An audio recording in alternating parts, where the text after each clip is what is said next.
Hello everyone, আসসালামু আলাইকুম।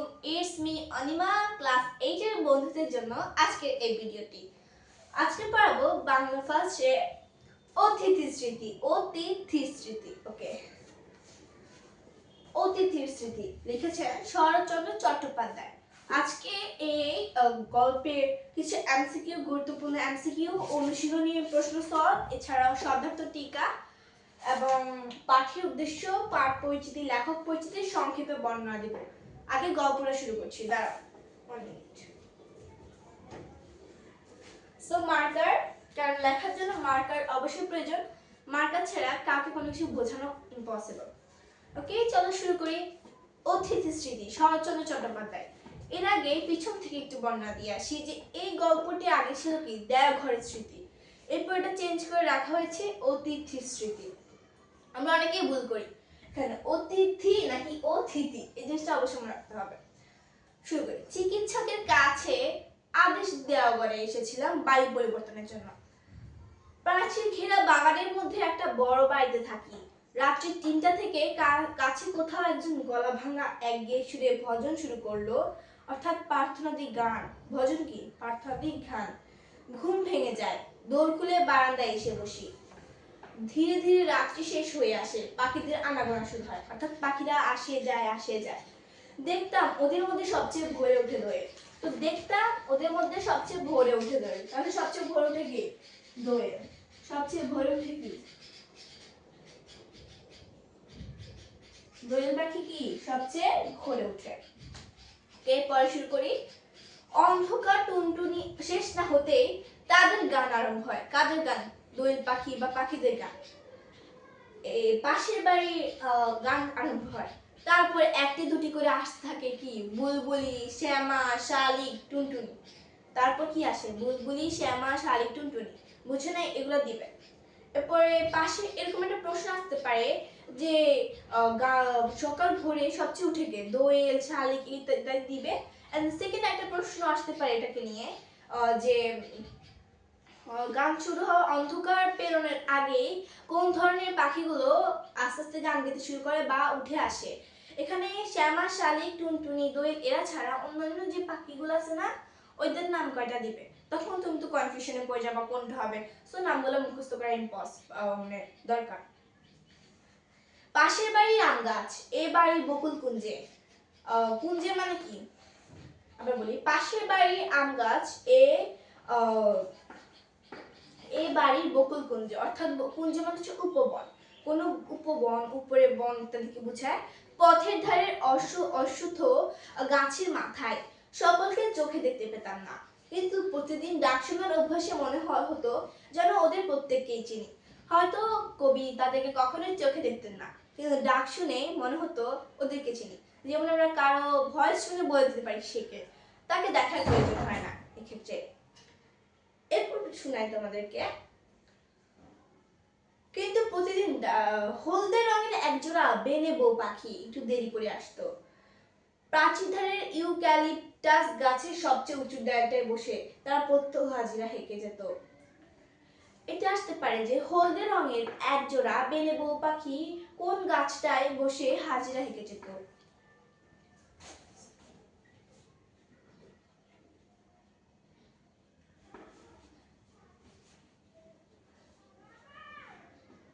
Eucalyptus, অর্থাৎ এই গাছটা একটা নাম। এই গাছটা আমাদের মুখস্থ করতে হবে।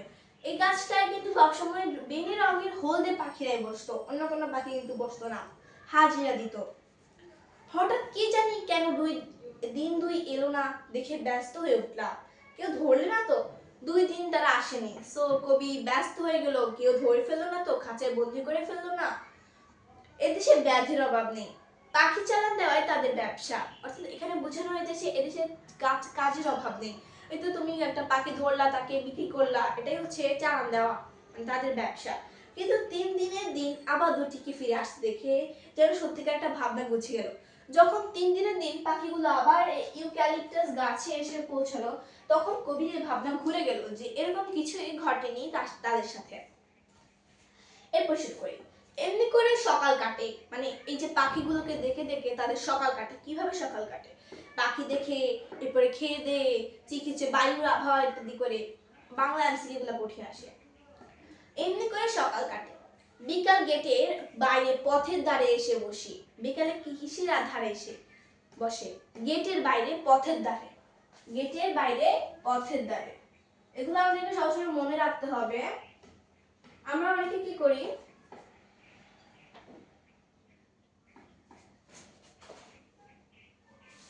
গেটের বাইরে পথের ধারে। আমরা অনেকে কি করি, আমরা করি যে জাস্ট গল্পটা রিডিং করছি, মেইন কাহিনীটা বুঝছি, এটাই আমাদের না। এটা আমাদের যে আগে আনন্দ পাঠ করতাম ওইখানে এই গল্পটা হচ্ছে ওইখানে জিনিস, বাট এটাতে আমাদেরকে জিনিসগুলো বুঝে রাখতে হবে যে সে দুপুরে কি করতো, সকালে কি খেয়েছে, দুপুরে কি খেয়েছে, তার প্রত্যহ ঘটনাটা আমাদের মনে রাখতে হবে। ওকে, নিজের সামর্থ্য নেই বেড়াবার, যাদের আছে তাদের প্রতি চেয়ে চেয়ে দেখি। বেড়াবার সামর্থ্য তার নেই, যে টাকা পয়সা নেই হয়তো, এরকম কিছু বোঝানো হয়েছে। যাদের আছে তাদের দিকেই চেয়ে দেখি। তুমি দেখছো ওই বাড়িরা থাইল্যান্ডে গেছে, তোমার বেড়াবার কোনো ইচ্ছে, টাকা পয়সা নেই, তুমি মধ্যবিত্ত ফ্যামিলি, তুমি বেড়াতে পারছো না, এ বলে কি তুমি বসে থাকবে না? তুমি ওদের দিকে চেয়ে চেয়ে দেখবে। এটা সব ক্ষেত্রে হয়, যখন নিজে কোথাও যেতে পারছি না বা অন্যরা যাচ্ছে সেই জায়গায়, তখন তাদের দিকে চেয়ে চেয়ে দেখাটাই আমাদের কাম। এটাই এখানে মধ্যে বোঝানো হয়েছে।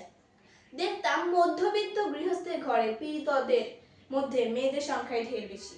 অর্থাৎ মধ্যবিত্ত গৃহস্থে, গৃহস্থ মধ্যবিত্ত, এখানে মানে পীড়িত মানে বোঝানো হচ্ছে কি অত্যাচার।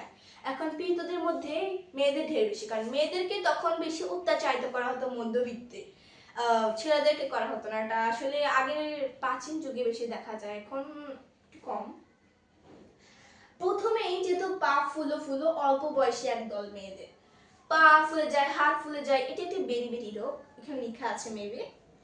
বুঝতাম এটা বেরি বেরি আসামি, মানে আসামি বোঝানো হয়েছে যে এরা বি ভিটামিনের অভাবে যে রোগ, এটার অন্তর্ভুক্ত।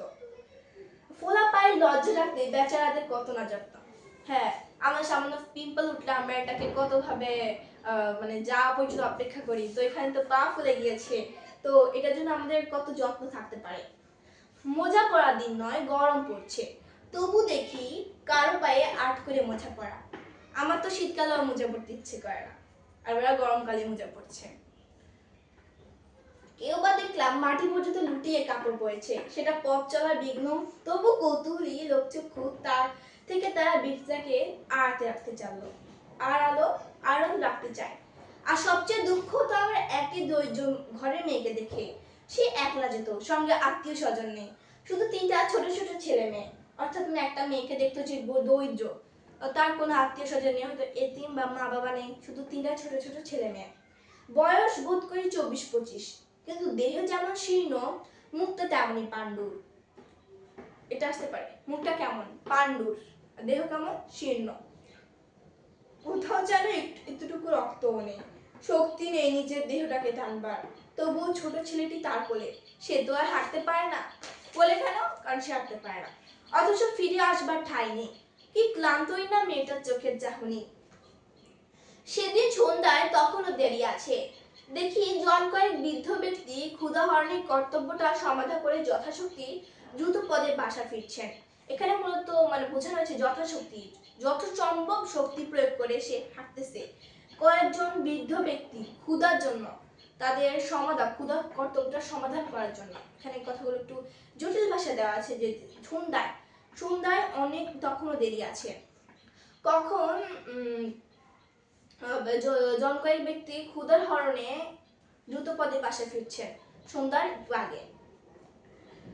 ওকে, এই কর্তব্য মানে তাদের ক্ষুধা হরণের সমাধান করার জন্য, খিদা লাগছে যাবো বাসায় খাবো, এই কারণে তারা যথেষ্ট শক্তি প্রয়োগ করে বাসায় ফিরছেন। সম্ভবত এরা বাঘ বেদিগ্রস্ত, সন্ধ্যার পূর্বেই এদের ঘরে প্রবেশ করা প্রয়োজন। তাদের চলন দেখে ভরসা হলো, ভাবলাম যাই আমি একটু ঘুরে আসি গিয়ে, মানে তাদের এত হাঁটার দিকে আমার ভরসা হলো, যাই আমিও পারবো, একটু ঘুরে আসি গিয়ে। সেদিন পথে পথে অনেক বেড়ালাম, অন্ধকার হয়ে এলো, ভেবেছিলাম আমি একাকী। হঠাৎ পিছনে চেয়ে দেখি একটা কুকুর আমার পেছনে চলেছে। বললাম, কিরে যাবি আমার সঙ্গে? এখানে কবির পথের সঙ্গীটাই হচ্ছে কুকুর, আর আমি তো কুকুর দেখলেই ভয় পাই। আচ্ছা যাকে অন্ধকার পথটা বাড়ি পর্যন্ত পৌঁছে দিতে পারবি। সে দূরে লেজ নাড়িয়ে নাড়াতে লাগলো। বুঝলাম সে রাজি আছে। আমি তো কখনো প্রাণীর কোনো কথাই বুঝি না। বললাম তবে আয় আমার সঙ্গে। পথের ধারে একটা আলোতে দেখতে পেলাম কুকুরটা বয়স হয়েছে, কিন্তু যৌবনে একদিন শক্তি সামর্থ্য ছিল। তাকে অনেক কিছু প্রশ্ন করতে করতে বাড়ির সম্মুখে এসে পৌঁছলাম। বাবা তার পেছনে আসা শুরু করে দিয়েছে, আর আমার 3 মাইল দূরে থেকে একটা কুকুর হাঁটলো। আমি মনে করি আমাকে কামড়াতে এসেছে, তাই বলে দৌড় শুরু করি। গেট খুলে দিয়ে ডাকলাম, ভেতরে আয়, আজ তুই আমার অতিথি। বাইরে এসে বাইরে দাঁড়িয়ে লেজ নাড়াতে লাগলো। কিছুতেই ভেতরে ঢুকার ভরসা পেল না। কুকুরটাও ভালো ছিল বোধ হয়, এখনকার এমন কুকুর পাওয়া যায় না। আলো নিয়ে চাকর এসে উপস্থিত হলো। গেট বন্ধ করে দিতে চাইলো। বললাম না, খোলাই থাক, যদি আসে ওকে খেতে দিস। বাসায় নিজে খাওয়াই এক মুশকিল, আবার কুকুরকে খেতে দিবে কে? ঘন্টাখানেক পরে খোঁজ নিয়ে জানলাম সে আসেনি, কোথায় চলে গেছে। পরদিন সকালে বাইরে এসে দেখি গেটের বাইরে দাঁড়িয়ে আমার সেই কালকে অতিথি। বললাম কাল তোকে নেমন্তন্ন করলাম, এলি না কেন? জবাবে সে মুখ পানে চেয়ে তেমনি লেজ নাড়াতে লাগলো। বললাম আজ তুই খেয়ে যাবি, না খেয়ে যাস না বুঝলি। প্রত্যুত্তরে তাড়াতাড়ি তখন সে শুধু ঘন ঘন লেজ নাড়লো। অর্থ বোধ হয় এই যে, সত্যি বলছো তো? অর্থ বুঝে গেছে কবি। রাত্রে চাকর এসে জানালা সেই কুকুরটা এসে আজ বাইরে বারান্দার নিচে উঠানে বসে আছে। বামুন ঠাকুরকে ডেকে বলে দিলাম ও আমার অতিথি, ওকে পেট ভরে খেতে দিও। চাকরের নাম কি? বামুন ঠাকুর। বামুন ঠাকুর।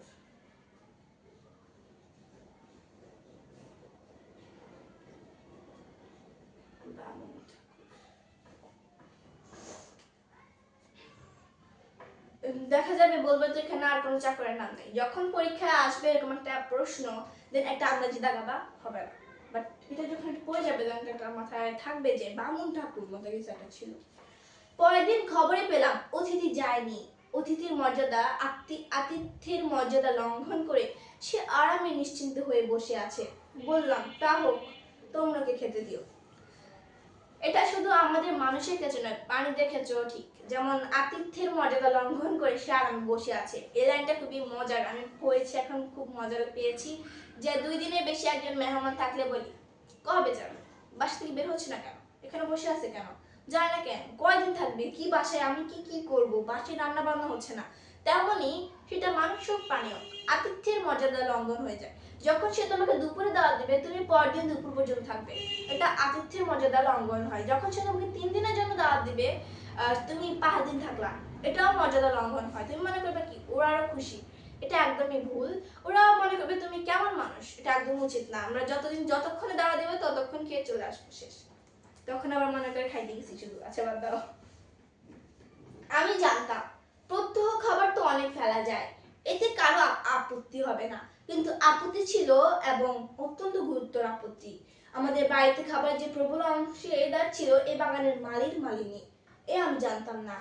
অর্থাৎ কবির বাড়িতে যে প্রবল অংশীদার, যতগুলো খাবার বেঁচে যায় এর প্রবল, সবকিছু যে নিয়ে যায় সে হচ্ছে মালিনী। অর্থাৎ বাগানের যে কাজ করে সে হচ্ছে মালি, আর তার বউ হচ্ছে মালিনী, তার স্ত্রী হচ্ছে মালিনী। উনি হচ্ছে কি করেন, খাবার যেগুলো অংশীদার বেঁচে যায় ওগুলো নিয়ে যায়। তো উনি এটা জানতো না, এই কারণে ওকে খেতে দিতে বলেছিল। তার বয়স কম, দেখতে ভালো, খাওয়ার সম্বন্ধে নির্বিকার চিত্ত। অর্থাৎ মালিনীর বয়স কমই ছিল, দেখতে ভালো, আর খাওয়ার সম্বন্ধে এত নির্বিকার চিত্ত। চাকরদের দরদ তারপরে বেশি, অতএব আমার অতিথি করে উপবাস। বিকালে পথের ধারে গিয়ে বসি, দেখি অতিথি আগের থেকেই বসে আছে ধুলোয়। বেড়াতে ভার হলে সে হয় পথের সঙ্গী। জিজ্ঞাসা করি, হ্যাঁ অতিথি, আজ মাংস রান্নাটা কেমন হয়েছিল রে? হাড়গুলো চিবাতে চিবাতে লাগলো কেমন। সে জবাব দেয় ল্যাজ নেড়ে, মনে করি মাংসটা তা হলেও ভালোই লেগেছে। জানি না যে মালিক বউ তারে মারধর করে বের করে দিয়েছে, বাগানের মধ্যে ঢুকতে দেয় না, তাই ও সম্মুখে পথের ধারে বসে কাটায়। আমাদের চাকরদেরও তাতে সায় ছিল। এখানে কি তাকে মারধর করে কে? মালিনী, মালিক, এরপর হচ্ছে কবি, চাকর। এই চারটা পয়েন্ট আসতে পারে যে কাকে কে মারধর করে। এখানে হচ্ছে মালির বউ, এখন অনেকে পড়বে এক পলকে পড়বে, পড়ার পর মালি জিনিসটা মনে থাকবে, মালি বউ এটা মনে থাকবে না, মালির বই হচ্ছে মালিনী। অর্থাৎ অ্যান্সারটা দিবে কি মালি, মালিনী, চাকর, কবি। ঠিক আছে, ভালো কথা, এখানে মালিনী হবে অ্যান্সার।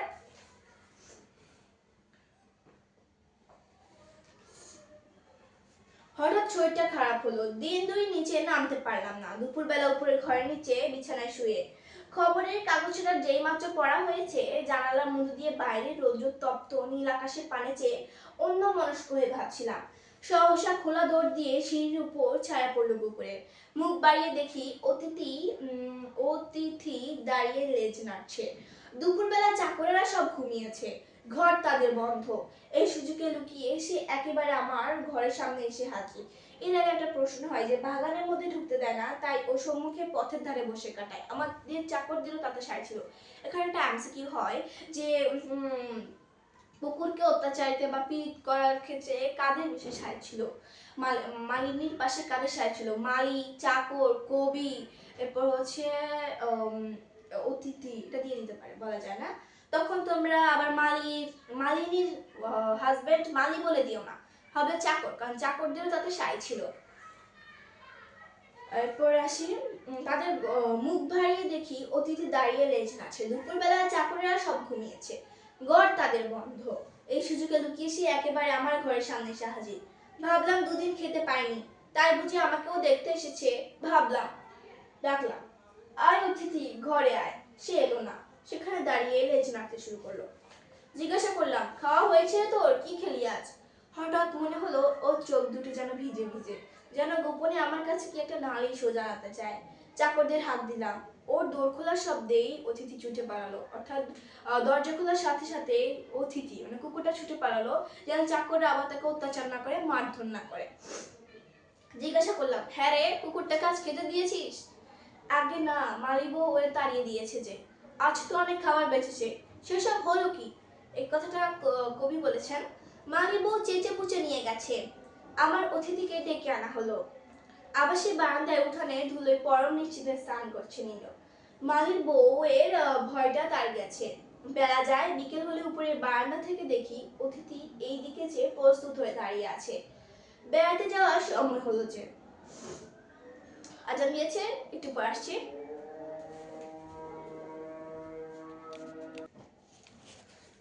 সো এভরিওয়ান, আপনাদের মাঝে আবার এসে পড়লাম। আজান দিয়েছিল কারণ একটু ব্রেক নিয়েছিলাম, এখন আবার শুরু করছি। শরীর সারলো না, দেওঘর থেকে বিদায় নেবার দিন এসে পড়লো। তবু দিন দুই দেরি করলাম নানার সাথে। কেন দেরি করেছিল? মানে কুকুরের সাথে থাকার কারণে দেরি করেছে, নানা চলে। আজ সকাল থেকে জিনিস বাঁধাবাঁধি শুরু হলো, দুপুরের ট্রেন। গেটের বাইরে সার গাড়ি এসে দাঁড়ালো। মালপত্র বোঝাই দেওয়া চললো, মানে মাথায় বোঝাই করে যে মালপত্র নিয়ে যায় দেওয়া চললো। অতিথি মহাব্যস্ত। কে মহাব্যস্ত? অতিথি মানে কে? কুকুর। কুলিদের সঙ্গে ক্রমাগত ছোটাছুটি করে খবরদারি করতে লাগলো, কোথাও যেন কোনো কিছু খোয়া না যায়, মানে বাদ না পড়ে। তার উৎসাহই সবচেয়ে বেশি। একে একে গাড়িগুলো ছেড়ে দিলে আমার গাড়িটাও চলতে শুরু করে। কার গাড়ি? কবির গাড়ি। স্টেশন দূরে নয়, সেখানে পৌঁছে নামতে গিয়ে দেখি অতিথি দাঁড়িয়ে। কিরে, এখানে এসেছিস? সে লেজ নেড়ে তার জবাব দিল, কি জানি, মানে তার জানি না। টিকিট কেনা হলো, মালপত্র তোলা হলো, ট্রেন ছাড়তে আর 1 মিনিট দেরি। 1 মিনিটও গণনা করা লাগে, দেখেছো? সঙ্গে যারা তুলে দিতে এসেছিল তারা বকশিস পেল, সবাই পেল না কেবল অতিথি। গরমের বাতাসে ধুলো উড়িয়ে সামনেটা আচ্ছন্ন করে রেখেছে। যাবার আগে তারই মধ্যে দিয়ে ঝাপসা দেখতে পেলাম। স্টেশনের ফটকের বাইরে দাঁড়িয়ে এক দৃষ্টি চেয়ে আছে অতিথি। ট্রেন ছেড়ে দিলে বাড়ি ফিরে যাবার আগ্রহ মনের মধ্যে কোথাও খুঁজে পেলাম না। কেবলই মনে হতে লাগলো অতিথি আজ ফিরে গিয়ে দেখবে বাড়ি লোহার গেট বন্ধ, ঢুকবার জো নেই, মানে ঢুকার কোনো ইচ্ছা নেই। পথে দাঁড়িয়ে দিন দুই তার কাটবে, হয়তো নিস্তব্ধ মধ্যাহ্নের কোনো ফাঁকে লুকিয়ে উপরে উঠে খুঁজে দেখবে আমার ঘরটা। হয়তো হচ্ছে তুচ্ছ জীব শহরে আর নেই, তবু দেওঘরে বাসের কটা দিনের স্মৃতি ওকে মনে করে লিখে রেখে গেলাম। এখানে মানে ফার্স্ট লাইনগুলো দেখতে মজার হলো, বাট পিছনে মানে শেষের যে প্যারা আছে এখানে যে লাইনগুলো, এটা একদম নিজেকে মনটাকে একদম ফিলিংস, সেই ফিলিংস, বেস্ট ফিলিংস। আচ্ছা বাদ দাও, আমি তোমাকে বলি যখন মানে এখানে মেইন পয়েন্ট এখানে কয়েকটা এমসিকিউ প্রশ্ন হয়, আমি তোমাকে বলছি যে প্রশ্ন হতে পারে অতিথি কেমন ছিলেন, কৌতূহলী প্রবণ, দরদি, এরপর হচ্ছে অসুস্থ, এরপর অত্যাচারী। কৌতূহলী প্রবণ, দরদি, অসুস্থ, অত্যাচারী। লিখি এখানে।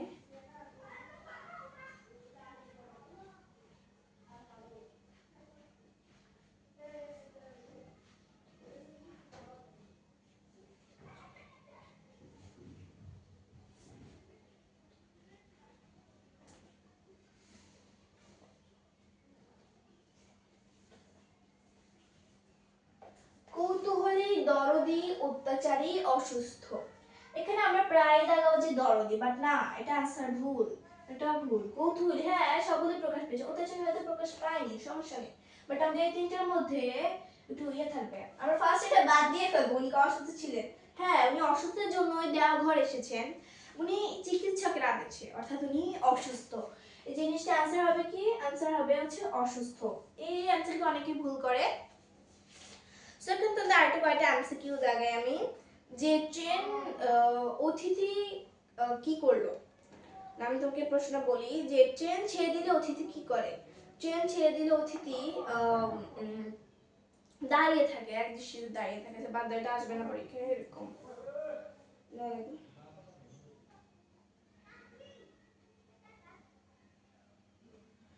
কুঞ্জ মানে কি, এটা আসতে পারে লতা পাতার আচ্ছাদিত বৃত্তাকার স্থান, এটা কি বলে, কুঞ্জ, বৃত্তাকার স্থান।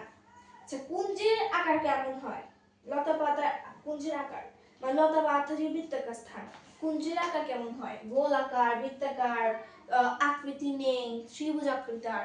তখন তোমরা আকৃতি নিয়ে দাঁড়ায় দিয়ে আসবা, কারণ সাধারণত সবের আকৃতি থাকে না, বাট এটা হবে বৃত্তাকার। ওকে, এরপর তোমাদেরকে বলি কোন জীব সবচেয়ে তুচ্ছ, কুকুর, পাখি, টিকটিকি, ব্যাঙ। যারা পকাইতে দিবে কুকুর হবে। কিসের স্মৃতিকে মনে করে লেখক দেওঘরে বাসের কয়টা দিন রেখে গেল, অতিথির স্মৃতিকে। আচ্ছা এন্ড দেন চলো আমরা, তোমরা শব্দগুলো পড়ে নেবে। পাঠের উদ্দেশ্য, এই মানে এই পাঠের উদ্দেশ্যটা কি ছিল, নিজের থেকে অনুভব করে যে একটা প্রাণীর প্রতি কিভাবে সহানুভূতিশীল হতে হয়, সেই জিনিসটি এখানে উঠানো হয়েছে। পাঠ পরিচিতি, এটা আমি আমার নিজের মতে তোমাদেরকে বুঝিয়ে বলছি যে অতিথির স্মৃতিতে পাঠ পরিচিতি ছিল যে অসুস্থ একজন লোক মানে অসুস্থ একজন লোক একটি প্রাণীর সাথে কয়েকদিনের পরিচয়ের মাধ্যমে মমত্ববোধের বিষয় গড়ে ওঠে, অন্য প্রাণীর প্রতি সহানুভূতিশীল হয়, ওকে অতিথি হিসেবে গ্রহণ করে। সে যদিও মর্যাদা লঙ্ঘন করেছে, বাট সমস্যা হয়, সে তাকে নিজের একজন বন্ধু হিসেবে, সঙ্গী হিসেবে দেখতে থাকে। এই জিনিসটি সে যা 2 দিন থাকে যায় যে নানা চলে, কারণ তার একটা অতিথি ছিল, তার বন্ধু ছিল বা সঙ্গী ছিল। এক্ষেত্রে আমাদেরও দরকার প্রাণীদের প্রতি সহানুভূতিশীল হওয়া, তাদের খেতে দেওয়া। এক্ষেত্রে মালিনী ছিল অত্যাচারী, এগুলো প্রতিরোধ করা আমাদের প্রয়োজন। পাঠ পরিচিতি এসে বোঝানো হয়েছে, তোমরা বই আর ক্লিয়ার ভাবে বুঝতে পারবে যদি তোমরা এটা যথেষ্ট মনোযোগ সহকারে পড়ো। বই এখন পড়ছি না, পাঠ পরিচিতি। এবার লেখক পরিচিতি। লেখক পরিচিতি মোট 5টা সাল আছে। 1976 সালে তিনি জন্মগ্রহণ করেন, 1916 সালে তিনি রেঙ্গুনে ছিলেন, 1903 সালে রেঙ্গুন যাত্রা করেন, 1907 সালে ভারতীয় পত্রিকায় বড় দিদি সাহিত্যে সবচেয়ে জনপ্রিয় লেখকে পরিণত হন, আর 1938 সালে তিনি মানে জীবন নাশ করেন, অর্থাৎ মারা যান। এই সালগুলো আমাদের মনে রাখা হয় না, তাহলে এই সালটা আমরা মনে রাখতে কি পারি, 36-এর স্মৃতি। এই জিনিসটার মাধ্যমে আমরা এই সালটা মনে রাখতে পারি কিভাবে, এটা একটা ছন্দ বলা যেতে পারে। এই 36, 76, 76 মানে কি 1976 জন্ম, আমরা জানি যে এভাবে করতে করতে মুখস্থ হয়ে যাবে জন্ম। 30 হচ্ছে 1903, 1903 কি হয়েছে, রেঙ্গুনের যাত্রা শুরু হয়। যাত্রা কখন শুরু হয়, 1903 3-এ, এটা 1800 হবে। আমি নিজেও ভুল করে ফেলেছি, দেখেছ? বাট এটা এটা হবে, আমি বলি এখানে দুইটা হয়, একটা হচ্ছে 7 আর একটা হচ্ছে আমি মনে করি 7 6 16 16 7 16 1916 হয়, আবার 1907 হয়। 7 16 16 একই, এই দুটো মনে রাখতে হবে। 7 16, আচ্ছা ঠিক আছে। 16তে কি হয়? 16তে হয় ছিলেন, যেখানে উপস্থিত। 16তে কি হয়? উনি এখানে উপস্থিত থাকেন। আর সাথে কি হয়? বড় দিদি, এটা মনে রাখতে হবে। বড় দিদিতে তিনি প্রকাশ পায়। এবং এখানে আরেকটা আছে, যেমন 4টা সাল হয়েছে, আরেকটা সাল কি? উনি মারা গেছে 38 8 1938 1938 মারা যান। বছর মূর্ধন্য সে কি? এটা হচ্ছে শরৎচন্দ্র চট্টোপাধ্যায়, নাম কবির নাম শরৎচন্দ্র চট্টোপাধ্যায়। আর স্মৃতি মানে কি? অতিথি স্মৃতি, অতিথির কার স্মৃতি? অতিথির স্মৃতি। সেগুলোর মনে রাখার একটা সহজ উপায় হচ্ছে 36-এর স্মৃতি। এরপরে মানে এগুলো ভাবে মনে রাখতে হবে আমাদের, কারণ এগুলো মুখস্থ রাখতে হবে। এগুলো থেকে আমাদের এমসিকিউ অবশ্যই আসে। এমসিকিউ যদি আমাদের আসে যে এরকম কখন জন্মগ্রহণ করেন, 1876 1875 1874 1873, এভাবে যদি পাওয়া যায়। বাট ওরা এরকম 4টা সাল দিয়ে দেবে, 4টা সাল দিয়ে দিলে আমি তো মনে রাখবো যে সালগুলো তো বইতে ছিল, কিন্তু জন্ম কবে করছে এটা তো আমি জানি না। আচ্ছা বাদ দাও। এবার কোন পত্রিকায় বড়দিদি প্রকাশিত হয়? কোন পত্রিকায়? ভারতী পত্রিকায়। এই জিনিসগুলো মনে রাখতে হবে। কোন পত্রিকায়? ভারতী পত্রিকায়। কোন পত্রিকায়? ভারতী পত্রিকায়। এরপরে আমি বলি যে আরো হতে পারে প্রশ্ন যে তিনি কি লিখে বাংলা সাহিত্যের জনপ্রিয় লেখকে পরিণত হন? গল্প, উপন্যাস, কবিতা, এরপর হচ্ছে কাল্পনিক গল্প, বাস্তব গল্প, কত কাহিনী আছে। জাস্ট গল্প, উপন্যাস, উপন্যাসও হয়তো আলাদা আলাদা দিবে, গল্প দিবে না, দিবে উপন্যাস। এরপর হচ্ছে উপন্যাস, নাটিকা, নাটক, নাটিকা তখন তোমাদের মনে হবে নাটিকা, এটা তো ছোট গল্প, ছোট গল্প। উপন্যাস তোমরা দাঁড়াবে না, অবভিয়াসলি এটা উপন্যাস হবে। এরপর তোমাদেরকে বলছি আমি পল্লী সমাজ, দেবদাস, শ্রীকান্ত, গৃহদাহ, দেনা পাওনা, পথের দাবি, শেষ প্রসন্ন। সাহিত্য প্রতিভার স্বীকৃতি হিসেবে তিনি কলকাতা বিশ্ববিদ্যালয় থেকে জগত্তারিণী স্বর্ণপদক ও ঢাকা বিশ্ববিদ্যালয় থেকে ডিগ্রি উপাধি পান। এখানে তোমাদের প্রশ্ন, কলকাতা বিশ্ববিদ্যালয় থেকে কি পান? জগত্তারিণী। আর ঢাকা, কলকাতা বিশ্ববিদ্যালয় থেকে। ক মানে হচ্ছে জগত্তারিণী, জগৎ জুড়ে ক, অর্থাৎ জগৎ জুড়ে কি? বর্ণমালা, আর বর্ণমালার প্রথম কি? ক। ঠিক আছে, ক। আর ঢাকা বিশ্ববিদ্যালয় থেকে ডিলিট উপাধি লাভ করেন। কোন উপাধি? ডিলিট। ঢাকা বিশ্ববিদ্যালয় সবাই ঠিক না, সবাই হয়ে যায় কি? ডিলিট। অর্থাৎ ঢাকা বিশ্ববিদ্যালয় থেকে কি উপাধি লাভ করেন? ডিলিট। এখানে আমরা ছন্দের সাথে শিখেছি জগতের প্রথম শব্দ হচ্ছে, জিনিস হচ্ছে বর্ণমালা, বর্ণমালার প্রথম হচ্ছে ক। অর্থাৎ তাহলে কি হবে? জগত্তারিণী হচ্ছে কলকাতা বিশ্ববিদ্যালয়, আর ঢাকাতে সবাই ঠিক না, ঢাকা বিশ্ববিদ্যালয় থেকে সবাইকে করে দেওয়া হয় ডিলিট। তাই এখানে তারা পাচ্ছে কি? ডিলিট উপাধি লাভ করছে। জিনিসটা অনেক মজাদার বিষয়, ইন্টারেস্টিং ওর সাথে। সো এখন আমরা যেটা করব, এগুলো অবশ্যই তোমরা তুলে নিবে আশা করি।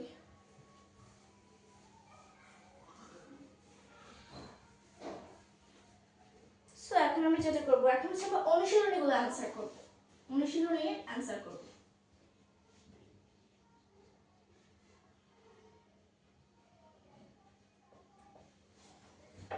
অনুশীলনী অ্যানসার করার জন্য প্রশ্ন কি? বাদ ব্যতিব্যস্ত লোকেরা কখন ঘরে প্রবেশ করে? এখানে আমরা একটা লাইনে পড়েছি, সব জিনিস তুমি মুখস্থ করবে না, জাস্ট দেখবি যে লাইনে কোথায় প্রশ্নটা লেখা আছে। আমরা এখানে 2 পেজে, এই যে বৃদ্ধ ব্যক্তি ক্ষুধা হরণের কর্তব্যটা সমাধা করে যখন যথাযুক্তি দ্রুতপদে বাসায় ফিরছেন, সম্ভবত এরাই বাদ ব্যতিব্যস্ত। তোমাদেরকে আমি তখনই বলেছিলাম যে এই প্রশ্নটা আসতে পারে, রিয়েলি এটা অনুশীলনে দেওয়া আছে, আমি জানতাম না এটা। তাহলে কি এখানে 4টা পয়েন্ট দেওয়া আছে, সন্ধ্যার পূর্বে, সন্ধ্যার পরে, বিকেল বেলা, গোধূলি বেলা। বই না দেখে নিজেরা ট্রাই করো, কি হবে? ট্রাই করেছো? এটা হবে সন্ধ্যার পূর্বে। ওই সময় আমি তোমাদেরকে বলেছি যদি তুমি ক্লাসটা মনোযোগ দিয়ে শুনে থাকো তাহলে অ্যানসারগুলো তুমি ইজিলি পারবে। শরৎচন্দ্র চট্টোপাধ্যায় কোন বিশ্ববিদ্যালয় থেকে ডিলিট উপাধি পেয়েছেন? ঢাকা। কি বলেছিলাম? ডিলিট কি? ঢাকা বিশ্ববিদ্যালয় কি হয়ে যায়? সবাই ডিলিট হয়ে যায়, অর্থাৎ কি ডিলিট কোথা থেকে পেয়েছে? ঢাকা বিশ্ববিদ্যালয়। তাহলে অ্যান্সার হবে ক। অতিথি আতিথ্যের মর্যাদা লঙ্ঘন বলতে কি বোঝানো হয়? কোন তিথি না মেনে কারোকে আগমন, মাত্রাতিরিক্ত সময় আতিথেয়তা গ্রহণ করা, অবাঞ্ছিতভাবে কোনো অতিথির অধিক সময় অবস্থানকে। কি বলেছিলাম? যখন তুমি 3 দিন থাকবে, 3 দিন থাকার জন্য আমন্ত্রণ করবে, দিন 5 দিন থাকবে, তাহলে এটা আতিথ্যের মর্যাদা লঙ্ঘন হয় না? তাহলে এটা হবে 3, অর্থাৎ অবাঞ্ছিতভাবে কোনো অতিথির অধিক সময় অবস্থান। দেখেছো তো, যারা আমার ক্লাসটা মনোযোগ দিয়ে শুনেছো তারা অবশ্যই অ্যান্সারগুলো দিতে পেরেছো। 4, বাবা মায়ের আদরে 2 ছেলে আশিক ও আকাশ এবার ক্লাস 2 তে পড়ে। ওদের বাবা একদিন ছোট্ট খাঁচা একটি ময়না পাখি উপহার দেয়। সেই থেকে সারাক্ষণ 2 ভাই প্রতিযোগিতা করে পাখিটিকে খাবার ও পানি দেওয়া, কথা বলা আর কথা শেখানোর আপ্রাণ চেষ্টা চালাতে থাকে। কিন্তু একদিন সকালে দেখে বিড়াল এসে রাতে পাখিটাকে মেরে ফেলেছে। সেই থেকে তাদের অঝোর ধারায় কান্না কেউ আর থামাতেই পারে না। আজও সেই ময়নার কথা মনে হয়ে ওরা কেঁদে ওঠে। আসলে পানির প্রাণীর প্রতি একটা মায়া যে থাকে, এটা অনেক ভয়ঙ্কর মায়া। আমি একটা পাখি পালি। অনেকে হয়তো অ্যাকুয়ারিয়ামে মাছও পালে, কিন্তু এর চেয়ে এত এগুলা মানে কষ্ট পেলে আমার নিজে থেকেই কষ্ট লাগে। উদ্দীপকের অতিথির স্মৃতি গল্পে যে ভাব প্রকাশ পেয়েছে তা হলো পশু পাখির সাথে মানুষের স্বাভাবিক সম্পর্ক না, পশু পাখির সাথে মানুষের স্নেহপূর্বক সম্পর্ক। এটা কিন্তু সত্যি। ভালোবাসা শিখতে পশু পাখির বিচ্ছেদ বেদনায় কাতরতা, অর্থাৎ এখানে হবে 3, অর্থাৎ আই ও আই আই, অর্থাৎ দুইটা। পশু পাখির সাথে মানুষের স্নেহপূর্ণ সম্পর্ক, ভালোবাসা শিখত পশু পাখির বিচ্ছেদ বেদনায় কাতরতা। উক্ত সাদৃশ্যপূর্ণ ভাবটি নিচে কোন চরণে প্রকাশ পেয়েছে? বাড়ি ফিরে যাবার আগ্রহ মনের মধ্যে কোথাও খুঁজে পেলাম না। আতিথ্যের মর্যাদা লঙ্ঘন করে সে আরামে নিশ্চিন্তে বসে আছে। অতএব আমার অতিথি উপবাস করে, তা হোক, ওকে তোমরা খেতে দিও। এখানে তোমরা দেখো প্রত্যেকটা লাইন আমি বিশ্লেষণ করছি, যে আগে শেষ থেকে শুরু করি। তা হোক, তোমরাকে খেতে দিও, এখানে একজন প্রাণীকে খাওয়ার দেওয়ার কথা বলা হয়েছে। আর 3 নম্বরে অতিথি উপবাস থাকার কথা বলা হয়েছে। আর 2 নম্বরে বলা হয়েছে যে ও আতিথ্যের মর্যাদা লঙ্ঘন করেছে।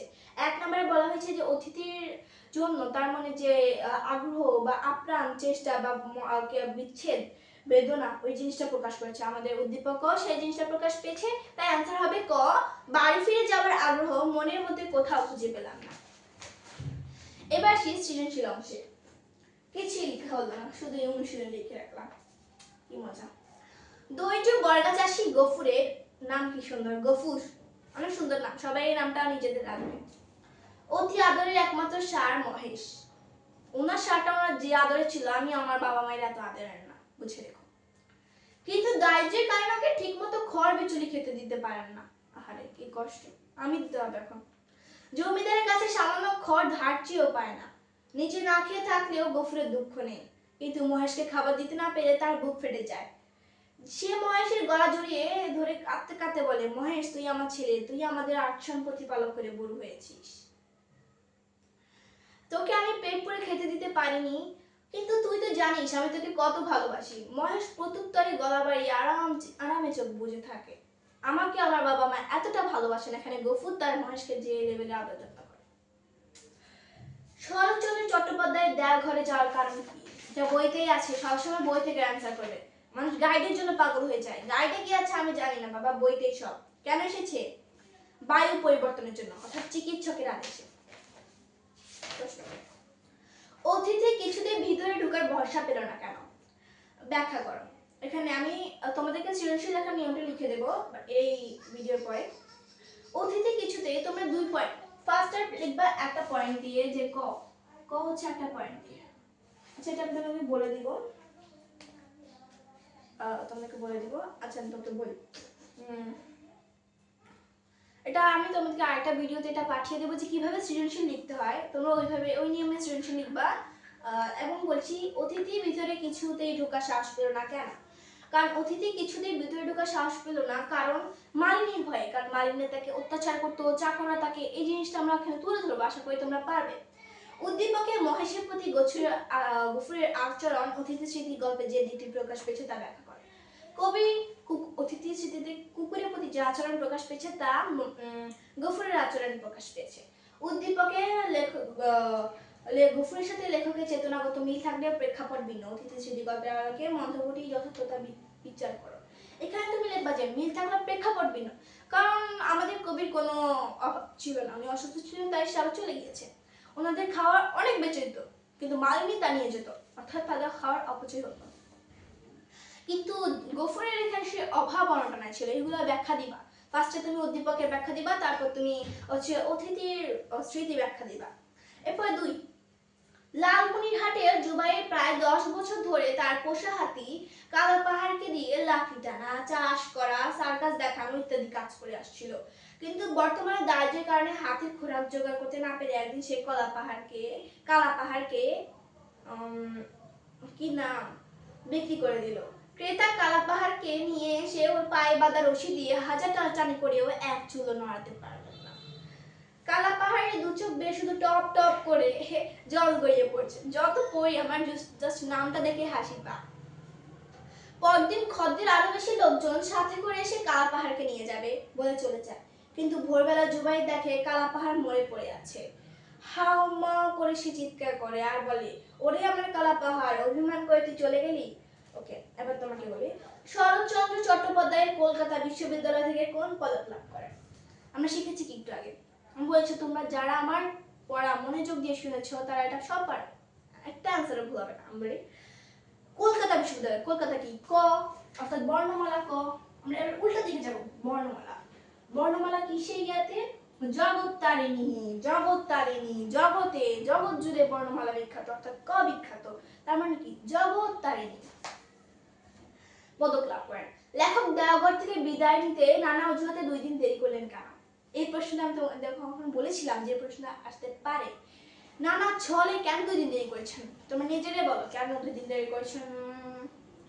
ওই যে কুকুরের অতিথির স্মৃতি যে বেদনা, যে একটা সঙ্গী, ওই কারণে দেরি করেছেন। এটা একটু লিখে নেবে, ব্যাখ্যা করে নেবে।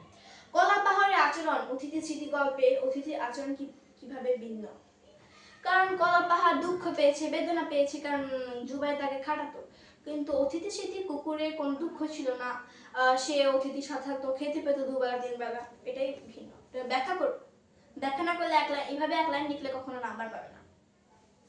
উদ্দীপকের জুবাইরের অনুভূতি আর অতিথি স্মৃতি গল্পের লেখকের অনুভূতি একই ধারায় উচ্চারিত, মন্তব্যটি যথার্থ করো। অর্থাৎ ওদের অনুভূতি এক, বাট ওদের কাজকর্ম এক না। অর্থাৎ কি হয়েছে, জুবাইর তার পোষা হাতিকে দিয়ে অনেক কিছু করতে পেরেছেন, তিনি হাতির খোরাক জোগাড় করতে পারেন না, মানে হাতিকে দিয়ে অনেক খাটানি দিয়েছেন, বাট একই ধারায়, মানে এখানে মূলত প্রাণীর বিচ্ছেদের যে বেদনা, প্রাণীর প্রতি যে একটা সহমর্মিতা, মমত্ববোধ, এই জিনিসটা বোঝানো হয়েছে। সো আমরা এই জিনিসটাই তুলে ধরবো। আশা করি তোমরা সৃজনশীল প্রশ্ন লিখতে পারবে। এটা আমরা যথেষ্ট সম্ভব নিজের মাইন্ড থেকে লিখতে হবে, ব্রেন থেকে লিখতে হবে। এটা আমরা বইয়ের মতো তুলে দিতে হবে না, কারণ বইয়ের মতো জাস্ট একটা লাইনে তুলবো, বাকি সব আমরা এই আলোকে কি বুঝতে পেরেছি, বিচার করো, যথার্থতা বিচার করো, মন্তব্যটি, এই জিনিসটাই বুঝতে পেরেছি।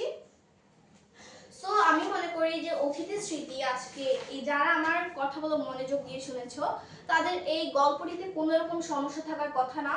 যদি সমস্যা থেকে থাকে তাহলে তোমরা কমেন্ট বক্সে জানাবে, বা পরের ভিডিওতে এই ভিডিওর কমেন্ট বক্সে অবশ্যই জানাবে, আমি তোমার অ্যান্সার দিয়ে দেব। আর যদি কোনোভাবে তোমার উপকার হয়ে থাকে তাহলে আমার সাবস্ক্রাইব করে আমার পাশে অবশ্যই থাকে। আল্লাহ হাফেজ। আর আমার সৃজনশীল কিভাবে লেখার নিয়ম, ওই ভিডিওটা কিন্তু অবশ্যই দেখবে। আল্লাহ হাফেজ, বাই।